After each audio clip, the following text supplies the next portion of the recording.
professora Analice e hoje nós vamos entender a formação do Estado moderno.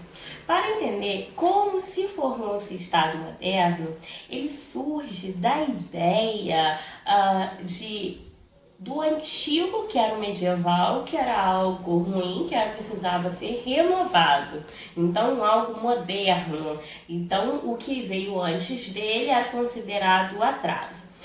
Mas o que veio antes dele? O que representava essa Idade Média? Representava um poder descentralizado nas mãos dos senhores feudais. Ou seja, cada feudo tinha sua própria lei, sua própria moeda, seu próprio costume. Então tudo era organizado pelo senhor feudal. Ele tinha o seu próprio exército. Então, com o passar do tempo, já na Baixa Idade Média, a gente percebe um aumento da produção de alimentos. Ocasionado por quê? Por alguns avanços tecnológicos dentro da própria agricultura, como por exemplo a implantação da charrua, que é o tipo de arado que conseguia arar mais a terra, então a produção, a semente ia mais a fundo, como também o sistema chamado trienal, que era o sistema de rotação dessa terra. Então dividia a terra em 3 partes e cada uma dessas partes produzia uma coisa. Então uma produzia, por exemplo, feijão, a outra milho, enquanto o outro pedaço de terra ficava descansando, e assim não tinha muita perda de nutrientes. Então tem uma produção de alimentos um pouco maior. E o que fazer com essa produção de alimentos? Ficou esse ponto de interrogação. Vai ser nesse contexto que a gente tem o ressurgimento das feiras comerciais. Essas feiras se davam nos centros urbanos, nos burgos. Então, consequentemente, a gente tem uma figura que surge aí como uma classe social, que são os burgueses, e que vão acontecer essas relações comerciais. Só que vai ser preciso organizar isso, porque cada feudo tinha sua própria moeda, então ficava difícil o comércio.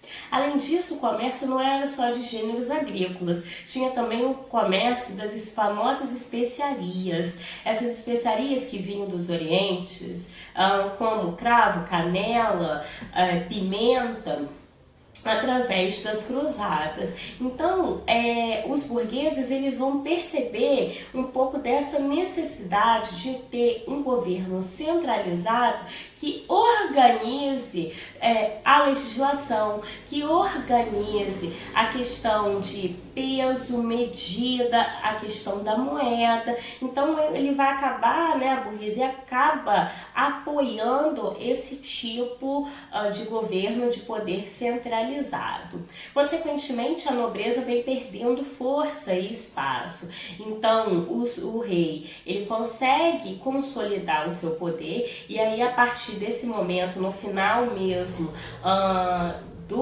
da Idade Média, a gente tem o ressurgimento da figura do rei com o poder centralizado em suas mãos. Esse rei ele vai organizar a moeda, ele vai organizar o sistema de medidas e pesos, também organiza um exército nacional, o que possibilita a segurança de todo o território, não apenas de um feudo. Isso é fundamental para a formação do Estado, além de uma administração. Então tudo fica concentrado nas mãos do rei. Vocês poderiam me perguntar assim, professora, mas como que o rei vai conseguir administrar tudo isso? E aí eu posso responder a vocês. O rei vai criar todo um aparato burocrático.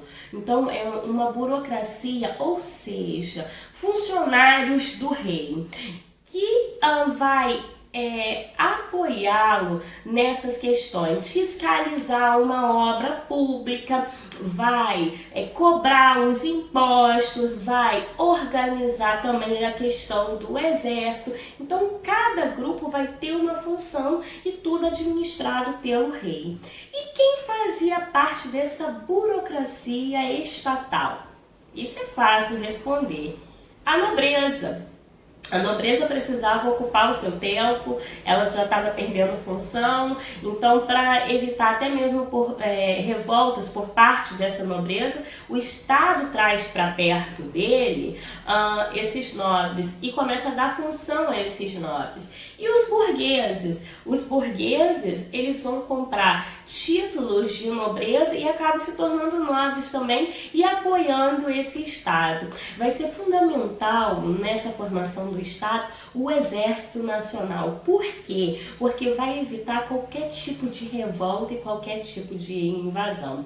E vai ser nesse cenário de uma formação de um Estado que nós vamos ter o início de uma identidade de pertencimento de uma nação.